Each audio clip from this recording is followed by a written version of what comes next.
IF 세 번째 해설 동영상입니다. 이 부분은 좀 추가적인 부분이에요. 자, 9번 단백질 분리 기법인데, 전기용동에 해당하는 단백질 분리 기법은 대표적으로 방금 보신 IF 등전점 전기용동이었죠. 와, 일반적인 젤 전기용동, 젤 일렉트로포레시스가 있습니다. 자, IF는 원리 보셨듯이 단백질 혼합물 상태에서 단백질들이 자신의 등전점에 따라서 분리가 됩니다. 포커싱 되었죠. 젤 전기용동은 단백질이 분리가 되는데 단백질의 크기에 따라서 분리가 됩니다. 아까 말씀드렸죠. 그래서 젤 전기용동에서는 전기장을 걸어주면 단백질이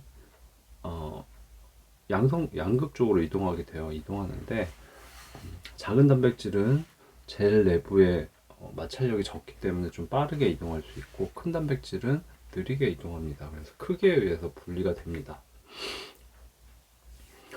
자, 이 지문은 만약에 출제가 된다면 가장 중요한 지문이 될 수 있어요. 그래서 잘 기억하셔야 됩니다. IF는 등전점 PI에 따라서 분리가 되고, 단백질들이 젤 전기용동은 크기에 의해서 분리가 된다. 잘 기억하시고요. 24년 시험 문제 이제 2차원 전기용동이 나왔죠. 2차원 전기용동은 쉽습니다. 그림만 보시면 되죠. 전기용동을 하는데 이렇게 젤이 있죠. 여기에 다 단백질 혼합 시료를 로딩을 합니다. 전개 방향 이쪽에 전기장을 이렇게 걸어주면 단백질들이 쭉 이렇게 다른 단백질들이 분리가 되죠. 2차원 전기용동은 이 젤을 90도 이렇게 회전을 시키죠. 그러면 이렇게 분리된 단백질들이 존재하죠. 이번에는 2차 전개는 이쪽 방향으로 하게 됩니다. 그러면 이 보라색이 하나의 밴드로 보이지만 실제로 여러 개의 단백질들이었다면 이렇게 다르게 분리가 되죠. 그래서 X축과 Y축으로 두 번 전개를 해서 분리하는 게 2차원 전기용동이죠. 1차원 전기용동보다 2차원 전기용동이 당연히 단백질 분리 능력이 훨씬 좋습니다. 근데 2차원 전기용동에서는 두 번 다 젤 전기용동을 할 수도 있어요. 근데 일반적으로 2차원 전기용동에서는 1차 전기에서는 IF를 많이 합니다. 등전점 전기용동을 먼저 하고 2차 전기에서는 일반적인 젤 전기용동을 진행하는 경우가 많습니다. 그러니까 두 가지 다른 특성, 그러니까 PI 등전점으로 한번 분리를 하고 그 다음에는 크기로 분리를 하게 되면 단백질의 분리 능력이 굉장히 높아질 수밖에 없겠죠. 그 이유는 내가 원하는 단백질이 있어요. 근데 굉장히 많은 양의 불순물 단백질이 존재하는데 두 단백질 크기가 거의 같아요. 그러면 제일 전기용동으로 분리가 잘 안 되겠죠. 밴드가 붙어서 나올 수가 있습니다. 그 두 개의 단백질은 IF에서 크기는 유사하지만 PI 등전점은 서로 크게 많이 다를 수 있기 때문에 IF에서 분리가 될 수가 있고, 반대로 내가 원하는 단백질하고 불순물 단백질이 PI가 거의 같아요. 등전점이 하나는 pH로 따지면 7.6인데 하나는 7.58이에요. 그러면 IF에서 분리가 잘 안 되죠. 근데 그 단백질은 다행히 내가 원하는 단백질은 크기가 작고 불순물 단백질 크기가 아주 큽니다. 그러면 젤 전기용동에서 분리가 돼 버려요. 두 가지 서로 다른 특성으로 2차원 전기용동을 하게 되면 단백질 분해능이 훨씬 좋아집니다. 그래서 1차 전개는 IF로 많이 하고 2차 전개는 젤 전기용동을 하는 경우가 많습니다. 그래서 그 부분까지 한번 어렵지 않은 내용이니까 봐두시고요. 다시 한번 강조하지만 이 질문이 가장 중요합니다. IF는 등전점 PI에 따라 분리되고 젤 전기용동은 단백질의 크기에 따라서 분리된다.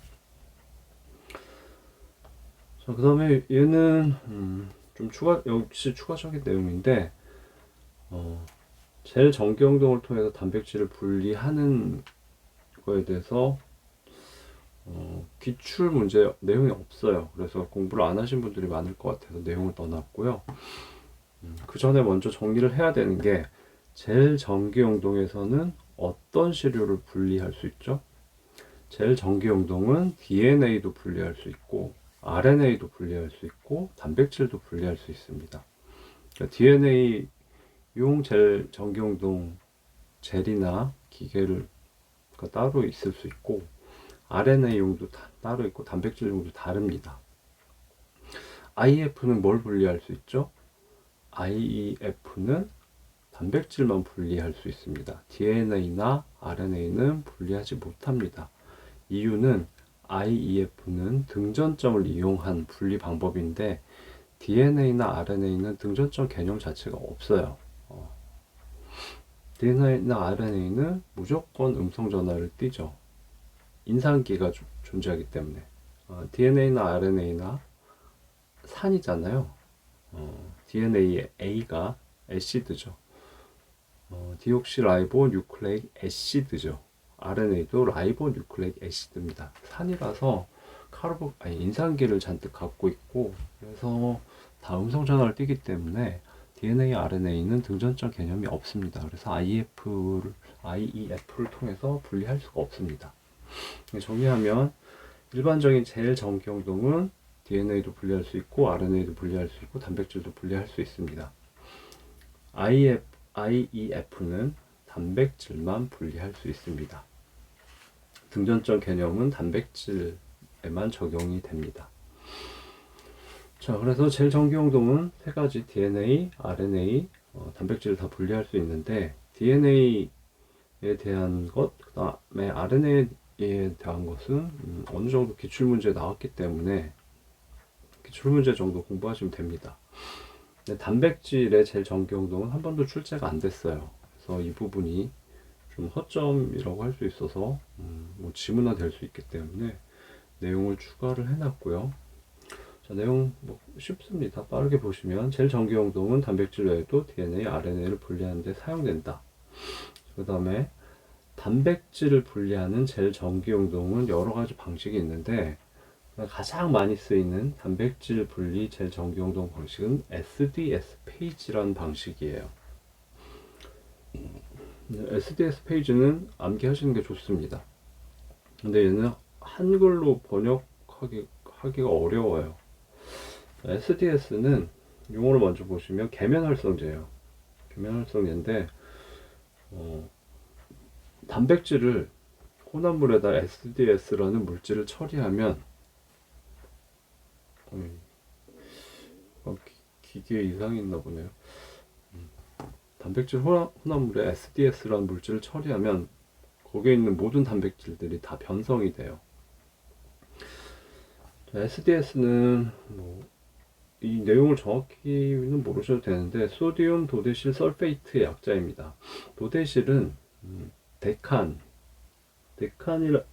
데실은 데칸의 그 형용사형인데 데칸은 10으로 의미해요. 디케이드 10년이란 얘기죠. 디케이즈 그럼 수십 년이란 얘기고 하여튼 데칸은 10으로 의미하고 데칸, 운데칸, 도데칸 운데칸은 11을 의미하고 11을 의미하고 도데칸은 12를 의미합니다. 이거 화학 전공하시는 분들은 아는데 그래서 하여튼 도데실은 12를 의미해요.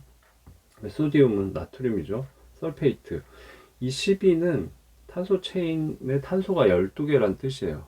그래서 CH3, CH2, CH2 이게 이어진 게 12개예요. 그리고 끝에 설페이트가 붙어 있고 그럼 음성 전하를 띠겠죠. 거기에 중성화를 위해서 소디움, 나트륨, Na 플러스가 붙어 있습니다. 그래서 뭐 10이라는 숫자를 기억하는 필요는 없는데 길다란 탄소 체인이 있어요. 그 탄소 체인은 잘 아시겠지만 지용성이에요. 소수성이죠.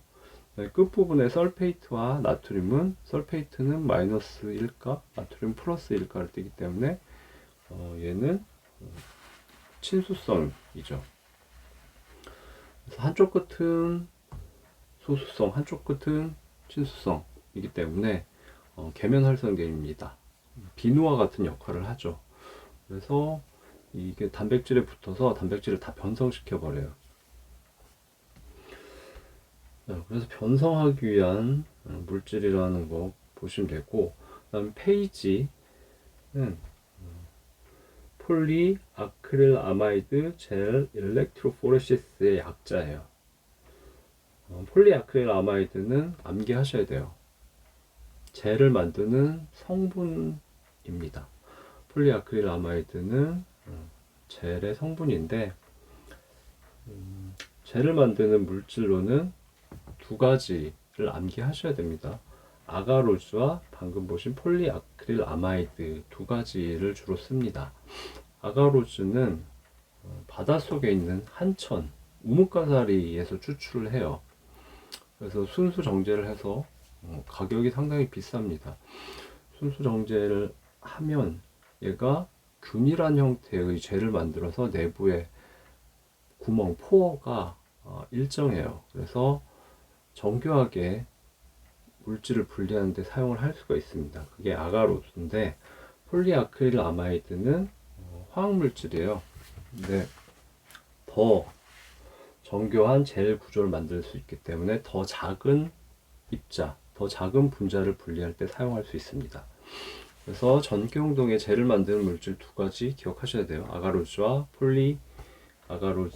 폴리아크릴아마이드. 그 다음에 얘도 중요합니다. 폴리아크릴아마이드가 아가로즈보다 더 조밀한 젤 구조를 만들 수 있어서 더 작은 분자를 분리하는 데 사용한다. 얘는 기억하셔야 됩니다. 예. 생물학적 중요도보다도 출제자가 지문을 만들기가 용이하기 때문에. 자, 그래서 SDS 페이지는 좀 어렵지만 그냥 암기를 하셔야 되고, 얘는 한글로 쓸 수가 없어요. 예. 한글로 쓰면 이게 뭐죠? 나트륨 12개의 탄화수소 체인을 가진 황산, 그 다음에 폴리아크릴아마이드, 젤 전기용동, 그렇게 출제하진 않겠죠. 그래서 가장 많이 쓰는 용어가 SDS 페이지입니다. 그래서 SDS 페이지를 암기하시는 게 좋다고 생각이 되고요. SDS는 정확히 풀네임은 모르셔도 되지만 단백질을 변성시키는 비누와 같은 계면 활성제이다. 그 다음에 페이지는 폴리아크릴아마이드는 성분인데 아가로스보다 더 조밀한 젤을 만들어준다. 정교한 젤을 만들어준다. 그다음에 G는 젤 일렉트로포레시스, 젤 전기용동이란 얘기죠.